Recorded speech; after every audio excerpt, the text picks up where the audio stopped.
That's right. Yeah. Greetings, everybody. Welcome to F.U.E.L again this week.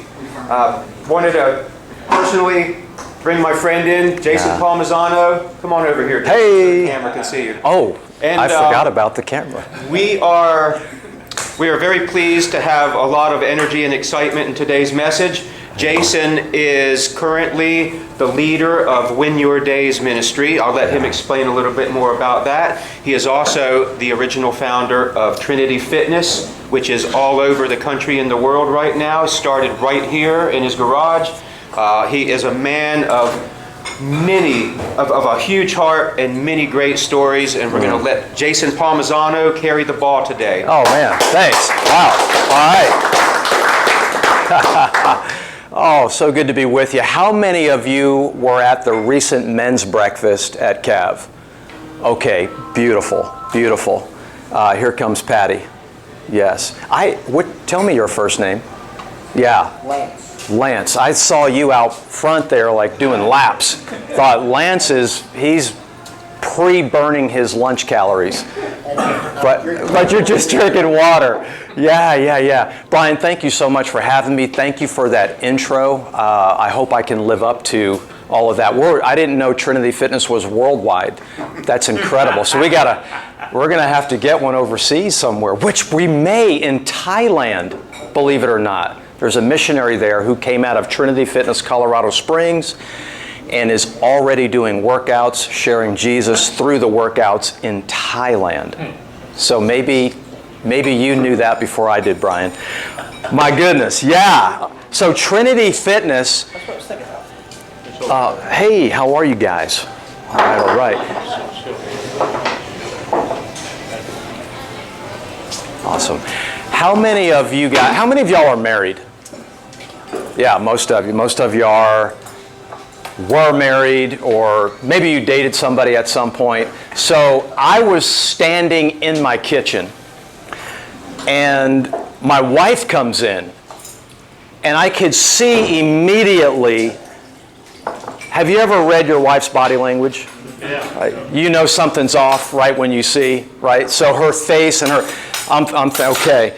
So the first thing she says is, "I'm ready for a change." Right. And so, have you ever had multiple thoughts going through your mind at the same time and you're trying to process it? That's what happened. And I'm thinking, is she cashing me in? Is she going to trade me in for some younger dude? I thought our marriage was good. What's going on? How did I get blindsided? So that was in a split-second pause. Then she says, "Can you help me?" And I'm like, phew, all right, I'm ready for a change. Can you help me? You know, it's a good thing when a person reaches out for help, right? That is a good thing to do. Yes.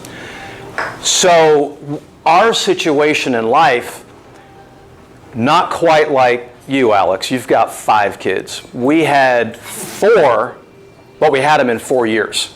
So like boom, boom, boom, boom, boom, boom. And like a lot of great moms, Wendy, my wife, poured all of her efforts, all of her time, energy into the kids, and in the process, she let herself go. So in 2008, when this was happening, all of our kids are in elementary school, and she put on weight, low energy, and she was basically sick and tired of being sick and tired. So she came to me, "I'm ready for a change. Can you help me?" And I started training her in our garage. I already had another ministry, it was going. And you listen, men, you can't train your wife unless she asks you for help. Don't try it otherwise, because it doesn't go well. So she asked for help. I'm training her in the garage. Next thing I know, my whole neighborhood is literally, they're running up and down the street doing burpees and all push-ups and all this stuff with me. Like everybody came out. And so I got a building, named it Trinity Fitness. 10 years later, we had 18 gyms across multiple states. We had one in Puerto Rico, a couple in Hawaii. COVID shut a few of those down, but they're on the rebound. And incredible journey. God had brought a lot of awesome leaders to me, and together we were able to impact a lot of lives for Christ through fitness. One of the most energizing things about all of that was vision. How many of you have ever had vision to go do something, create something, build something? You ever have that? You know what I'm talking about? Yeah, vision. So important. The Bible says without it, people perish. Yeah, it's like your soul dries up. Like there's no energy there. But when you have vision, you have clarity on the vision, that's energizing. There's purpose, there's meaning behind that. That's the way I live. So all the time with Trinity Fitness, it was like that until one day I woke up and the vision was gone. It's just gone. It was like if, you see that fountain out there? It'd be like vision was like that water coming down, and then one of you guys went over and flipped the switch and it shut the water off, shut the vision off. My leaders would come to me and go, hey, what are we doing next? Like normally you're way ahead. You haven't told us where's the next location, where are we going, what's the plan? It's because I had no plan. It was the weirdest thing. I didn't know anymore. You guys ever had a season in your life, your marriage or your work, where you felt like you didn't know what to do, you're unclear, you're a little confused? Am I the only one? Maybe I'm the only one who's ever been confused. I don't know. But right? So I honestly, guys, I didn't know what to do. I finally got with my executive board. I got with my leaders, and I just told them. I said, I don't have any vision. I don't know what's going on. This feels weird. I've never had this before. They unanimously said, you need to go on a sabbatical. You need to take a break. You need to go gain clarity. I love what Mark Batterson says. Mark Batterson's a pastor, speaker, author, and he says, change of pace plus change of pace equals change of perspective. Have you ever been so close to something you really can't see it? Right? But when you pull away, change of pace, change of place, you're able to change your perspective. And so that's what I did. We got away, and right at that time in our lives, my wife got diagnosed with Parkinson's disease. Young age, 48 years old. She's diagnosed with Parkinson's. Her body had been shutting down for 2 years. Guys, we couldn't figure it out. It got to the point where she couldn't drive. I remember walking through the kitchen again, and I looked at the counter and I saw the grocery list. My wife had written it out and I couldn't read it.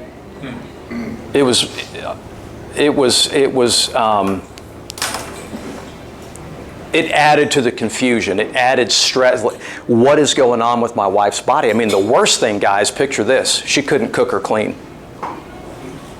You're looking at me like he's like, excuse me? That's a joke. If my wife was here, I wouldn't have said that, and don't tell her. Brian, you can't show her the video. We'll joke about that, but seriously, she stays at F.U.E.L, right? It's got to stay here. So we had to actually get out of Brevard County to figure out what was going on medically. We went off to the Mayo Clinic, 2 days of testing. Dr. Pena came in and said, Wendy, you've got Parkinson's disease. And so I remember that drive home. So there's confusion at work, confusion at home in the personal life. What do we do? And so we thought, we got to go on a sabbatical. We got to figure this out. What do we want the rest of our lives to look like? And so that was the question. And on that sabbatical, God made it really clear that it was time to pass the baton for Trinity Fitness. It was time spend more time with your wife, change directions, create something different that allows me to be more on the home front. And so that's what we did, and that's why I created Win Your Days. So on the sabbatical, which at first I resisted. So I'm like, oh man, that seems like it would be a sign of weakness. right? How many of you guys like to show weakness? No, like, we don't like that. You do. Maybe one of us do. So you're in a minority. But I didn't want to do that. I wanted to let my leaders know, no, I got this. Like, I'm strong. I'm just like always. And God used that to humble me and go, you need to call a timeout. And I was brought back to my athletic days when I used to play football. Any of you guys ever play ball before? Baseball, football, or anything? Yeah, a lot of us have. The best coaches seem to know exactly when to call a timeout. It's super strategic. In the game, like certain points in the game, they'll call a timeout and gather the team and they assess. Then they game plan, like, all right, here's what we need to do.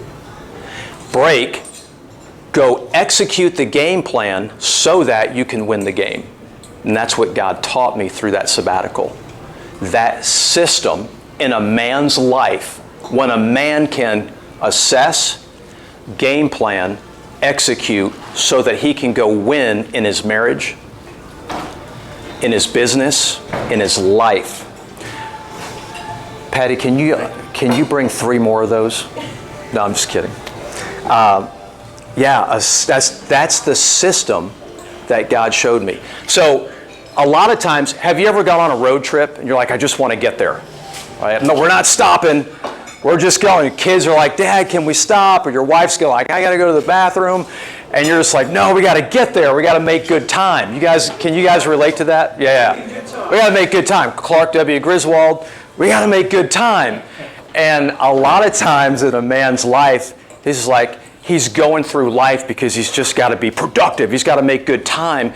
But on the road trip, if your wife goes, hey, we better stop for gas, and you say, we don't have time to stop for gas. We got to keep going. Got to make good time. So you keep going. Obviously, what happens? You're out of gas. That's what happens in a man's life. Like, he gets derailed, overtired, making poor choices, decisions, and things like that. So time out so that you can regularly assess. By the way, let me share this with you. I was reading a study, and this study was on centenarians. You ever heard that term before? Centenarians? Live to 100. Live to 100 or beyond, right? So this guy took a year out of his life and went all over to interview centenarians, people that were lived over 100. And he only had one question for them. And the question was, now that you're 100, if you could go back and do life over again, what would you do different? Would you want to know the answer to that? Yes. Yeah. I did. Yeah, I did. I'm like, well, gosh, there's so much wisdom in that group. I want to know. The top 3 answers were named across the board hundreds of times more than anything else that these centenarians named. The top 3 answers given, if I can do life over again, number 1, I would risk more. I wouldn't be so afraid. You know how you hold back? You get timid and unsure, you have self-doubts, like, is this really possible for my life? And so you hold back instead of really putting yourself, your mind, your heart on the line. A man has a tendency to hold back. And they were saying, if I can do it all over again, I wouldn't care what other people think, wouldn't care so much about failure, like I would go for it in life. Number 2, they said, I would give more. Not just financially, but time, talents, yes, financially. I wouldn't try and hold so much for myself. Thirdly, and I don't know what order these were in, but the third one is, I would reflect more. I wouldn't try and just get to the end point. Go through life 100 miles an hour, never calling a time out, never taking a mini sabbatical. Guys, you don't have to take a 6-week sabbatical. You could take a 2-hour sabbatical. When a man sits alone in his thoughts, genius and beauty happens. But so few men take time to do that because they don't think it's productive. Those guys will say, you got to keep going, you got to grind, rise and grind. But it's the guys like Jesus who, as you go through the scriptures and thumb through the pages, you will see Jesus oftentimes waking early and doing what? Praying. Going off to a solitude place by himself. Time out. Assess. Game plan. Father, what's the game plan? Okay, what did he do? Let's go execute it. Did he win? Absolutely. Same thing in a man's life. We can't be in such a hurry to get through life without taking that assessment. So when we came back from that sabbatical, I told my team, my executive board, and that's exactly what we did. We game planned a 1-year succession plan. I thought, 1 year? Oh my gosh. It seemed long to me. It seemed short for them. Because you're talking about multiple states, multiple staffs, multiple boards, all this stuff. And so we designed this 1-year succession plan, went out and executed it all of 2021, so that at the end of 2021, passed the baton, beautiful thing, new CEO, and it was a win all the way around. I started studying leadership in my early 20s. One of the things I noticed that leaders have a tendency to do is hang on too long. You ever see a leader hang on too long? Or an athlete? You're like, that guy should have retired last year or 3 years ago. Sometimes it's a pastor, sometimes it's a business leader, right? They just hold on too long and it never turns out well. Forgot to mention politicians. Politicians, thank you. Yeah, politicians, right? Time to go. My 3rd grade teacher stayed way too long. Mrs. Lynch needed to go years before. Oh my goodness, Mrs. Lynch. Wow. Your mom? Oh no, your mom. Oh, we don't want to mention moms. All right, we're gonna have to edit that out. He's a loving son. He wanted to be more time with his mom. Oh, I gotcha. Okay. Yeah, so you hang on too long. It never turns out well for the organization, the people that you're serving. And so it's like, you know what, Lord, when it's my time, I'm going to go. I want to do it right. And so that was my time. And I'm a man who believes that part of being a man is you got to know when it's time for you to walk away. Are you saying I need to change careers? No, not talking about that. For me, it was. But the great majority of men that I talk to, it's not their job or their career that they need to walk away from. It's not their job or their career that's holding them back. Most of the time in a man's life, it's habits. Yes. It's behaviors. It's thought patterns. Beliefs in your own mind that hold you back, like the centenarians. I would have put myself out there. But there were mental blocks of greatness. Men were created to be great by God. We're created in His image, to go build, to go create. But in our own mind, that enemy comes in and tells us a different story. You begin to believe that story, repeat the story, and then all of a sudden, you're holding back. That's not what you were created for. One of my coaches, Bo Eason, if you follow football, how many of you follow football? Some, yeah, okay, so you may remember this from way back, mid-'80s. The first quarterback ever to bring New England Patriots to a Super Bowl was Eason. What was his? Tony Eason. Tony Eason, right? Tony's brother, Bo, played defensive back. He was the first defensive back selected in the draft, top draft pick in the year that Bo went out. Well, then Bo had a career-ending injury. He became a stage performer, one-man play, and now he does coaching. I hired Bo when I was leaving Trinity Fitness and wanting to start Win Your Days. I hired Bo Eason. He lives in California to be my coach. $25K for the year. Never spent that much money before except like on a house and a car. And I thought, holy, this is a lot of money, but I'm going to bet on myself. And I hired Bo to coach me. And one of the things that Bo shared with me, he said, Jason, he goes, I want you to believe in yourself and believe that all things are possible. What do the scriptures say?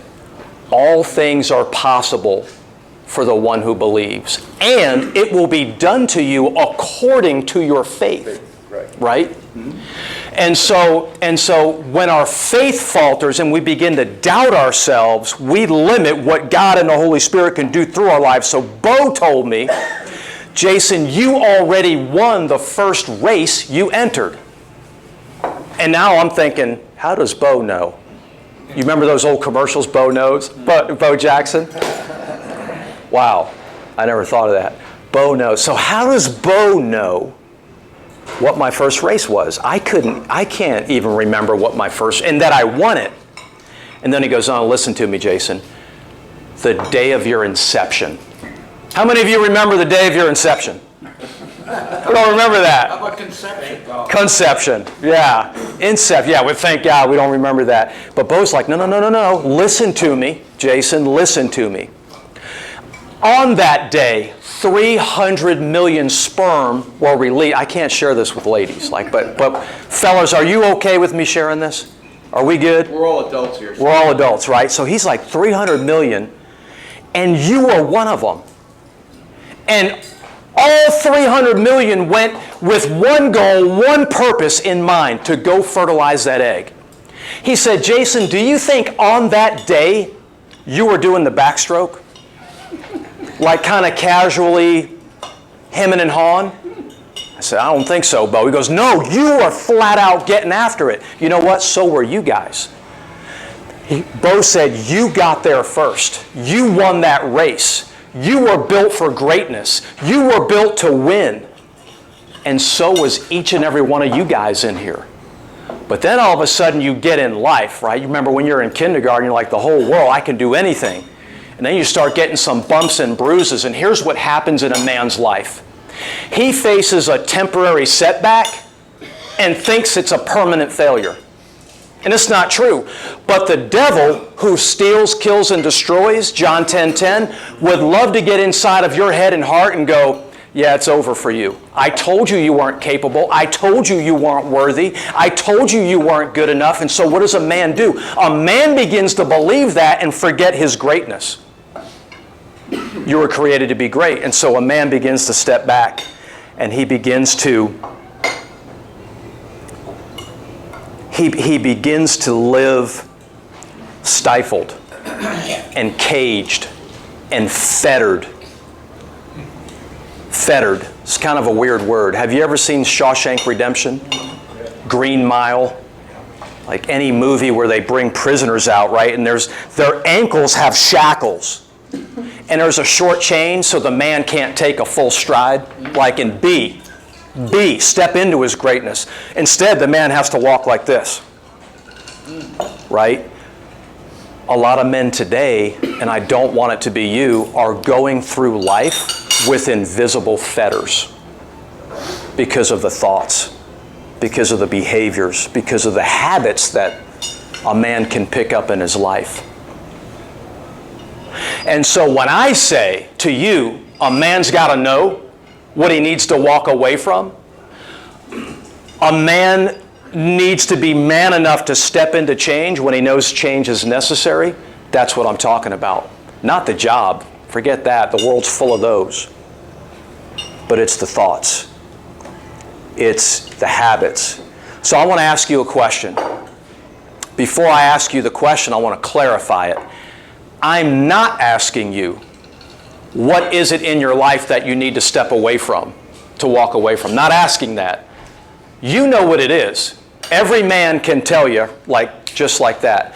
My question to you is, what's the number, and I want, shout it out to me, and I'd actually love to write this down, because my question is, what's the number one obstacle in your life preventing you from stepping away, walking away from that thing you need to walk away from?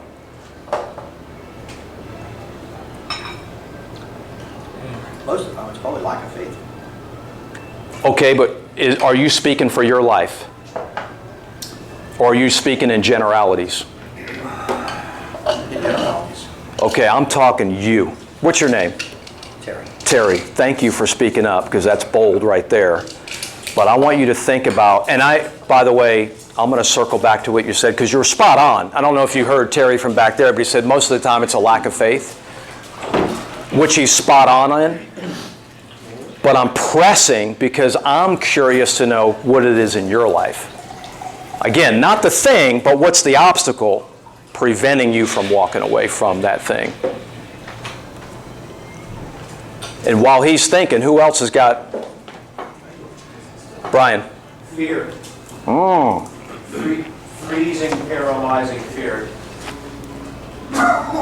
Fear comes up a lot. Can I just speak to that for a second? Please. And I want to speak to fear for a second, because there's a word that I heard 3 times in here before I even came up here. And that word was anxiety and fear. So those two in certain conversations that I was having.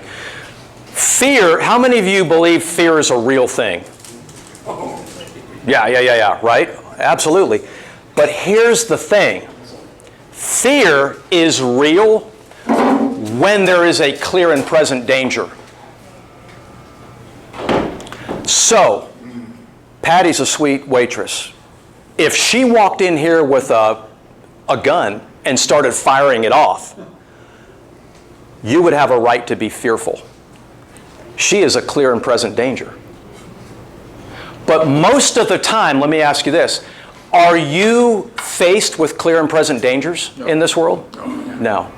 Not unless you're on I-4. Or you're up in New York City. New York City, that's right. No, most of the time. So you know what most men, and women too, call fear is really anxiety. Now, do you know what anxiety really is? It's you spending your present energy on a future outcome that you think is going to be undesirable. It hasn't happened yet, but you think, worst case, you think, oh, it's not going to turn out good, and so you work yourself up with anxiety. It's not fear. So what's the antidote for that? It's motivation. When you have fear, you're motivated to find out, is fear or flight? Flight, Like flight or fright, right? Right. But oftentimes, we're not in a fearful situation where our life is in danger. That's fearful. Anxiety, again, is thinking whatever that is in the future, it's not going to go well for you. And so you work up anxiety, and because you're thinking it, you wind up creating the very reality you don't want. Instead, I would encourage you with another word called anticipation. What do we got? I know the answer to your question. The antidote. What is? Oh, tell us. Gratitude. Oh, that's good. Gratitude will not share the same heart with anxiety. That is true. That is true. A grateful heart. So let's keep gratitude, because that's 100% right. I'm going to also share with you anticipation. Instead of anxiety over a future outcome that you think is going to be undesirable, anticipation is when you spend that energy instead on a future outcome that you imagine in your mind to be incredible, to be exciting, to be very desirable for yourself.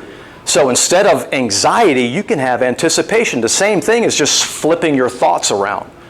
And a man just needs to let go of that negative thought and grab hold of the positive. I'm not just a positive thinker, I'm a possibility thinker, because I believe that all things are possible through Christ. Yeah, through Christ who strengthens me, Philippians 4:13. So we got 5. Okay, let's do this. So fear, and I wanted to just address that, like there's a difference between fear and anxiety. Be careful, guys. A lot of times what you're facing isn't fear. You got anxiety because you're working something up in your own head that hasn't even happened yet. Switch it, anticipation. What does the Bible say? Bible says in Romans chapter 12, verse 2, be transformed by the renewing of your mind. Right. Never says renew your heart. Interesting. Because when we come to Christ, our heart is made new. But Paul says many times, Ephesians 4:23, it's renew your mind, renew your mind, renew your mind. The enemy loves to captivate the mind. So fear is one that may hold you back from walking away, or anxiety. What's another one, guys? You got that thing, you don't want to hold on, let go. What's the number one obstacle that would prevent you as a man from walking away, which you know you need to walk away from? Relationships that other people are dependent upon you to do certain things. Okay. Like your wife wants you to run for president again, so she could be the first lady, as one hypothetical example. So that is living under the expectations of others, like an inherited purpose. Yeah, absolutely, that would hold us back. Pride, yeah. Self-limiting beliefs. Self-limiting beliefs. Yeah. I don't. Age. Oh, can you speak to that more? Like, how so? 83-year-old Steny Hoyer in Congress, 82-year-old Nancy Pelosi, 80-year-old Mitch McConnell. Gotcha. I don't know that that's where he was going, but I hear you on the age part. So When you get that old. I'm an old man here myself. you, when you get that old, You don't fear as much. you don't care. You don't fear. You don't fear as much. Yeah. Life sentence is one long. Yeah. Right on. You know what tomorrow holds. Yeah. Oh, so good. Okay. What you got, Brian? We're at 12:46. Yeah. Okay, so we'll wrap it up. Go ahead. Do you have one more? Just a quick one. A guy named Billy Graham Yeah. had his people said to him, I want you to evaluate me, and if I become mentally like the present occupant of the White House, if I lose it, I want you to tell me so that I can immediately stop my ministry, my evangelism. Right. Somebody over like Franklin take over. Yeah. Yeah, there's wisdom right there. And the opposite of that was James Kennedy, Coral Ridge, who had no successors. The end result was his ministry was destroyed by somebody brought in who was related to Yep. Billy Graham and thoroughly destroyed Coral Ridge. Yeah. So that like you have to know when it's time to go, right? As a man, you got to know when to let go of, and so all right. So how do you go? Because if you don't let go, you wind up being caged, trapped, fettered, instead of living free. Jesus said, "You shall know the truth, and the truth shall set you free." Right? But a lot of us don't feel very free. It's because we're fettered in these thoughts, these habits, well, how do you make the jump of going from fettered to free? And I know we don't have a lot of time, so let me share one more story with you on the 2015 Super Bowl. New England Patriots, Seattle Seahawks.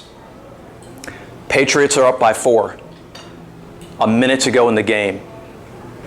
Seattle drives down the field. Pete Carroll's the coach. Russell Wilson's the quarterback. 30 seconds left, and they're on the 1-yard line going in. Seattle is. They're down by 4, so they got to score. So, right, and so Marshawn Lynch is the running back. Like, hand it to Marshawn Lynch.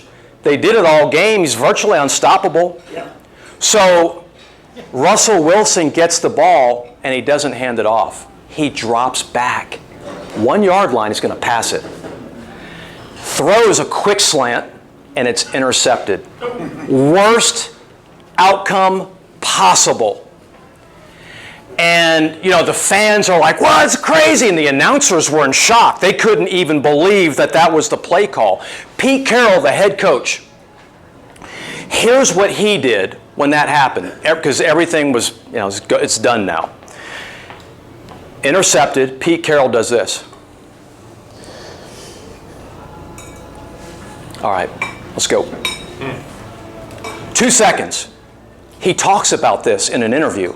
He goes, yeah, I put my hands on my knees and I went 1,001, 1,002. Whoa. Let's go. Let's move on. It's over.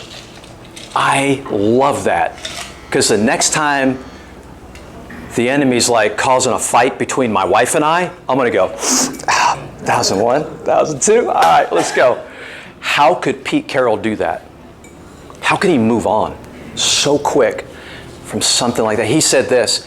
He goes, I knew in that moment that I had an incredible opportunity to demonstrate great leadership in the worst of situations. How does a man do that? And he said this, a man can only train 3 things. That's it. When he said that, I'm like, I want to know, how many of you want to know what those 3 things are? I'm like, what are those 3 things, Pete? Tell me.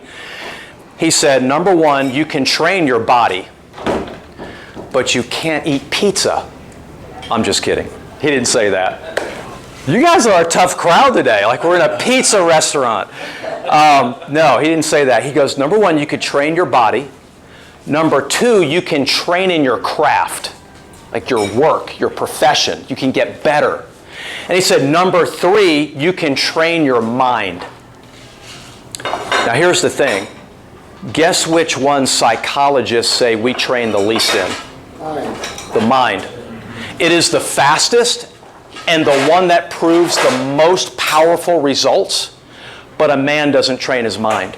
So how do you go from fettered to free? Training of the mind. Train your way up in the things of the scriptures to set yourself free. So let me close with this.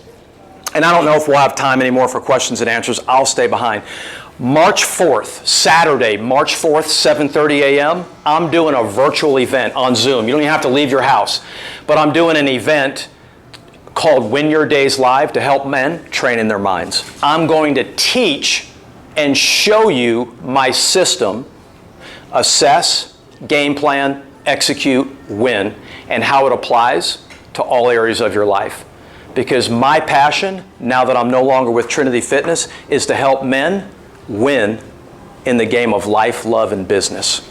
So Saturday, March 4th, 7:30 a.m. on Zoom. Brian, is there a way to get a link out, like a registration link for that? If you'll send it to me, Bill, would that be appropriate to send it to our whole email list? So I can expound more on training the mind, scriptures, that whole system. So, Brian, if you guys need to take off, take off. It's a blessing to be with you. Let me pray with us before we go, and then if there's any Q&A, we can certainly do that. Jesus, we love you. You're the greatest head coach ever to coach. You've written the greatest playbook ever written, the Bible. It tells us how to win in this great game of life. And we're just a bunch of guys, and we just want to win in this game. We want to honor you in life, in love, in business.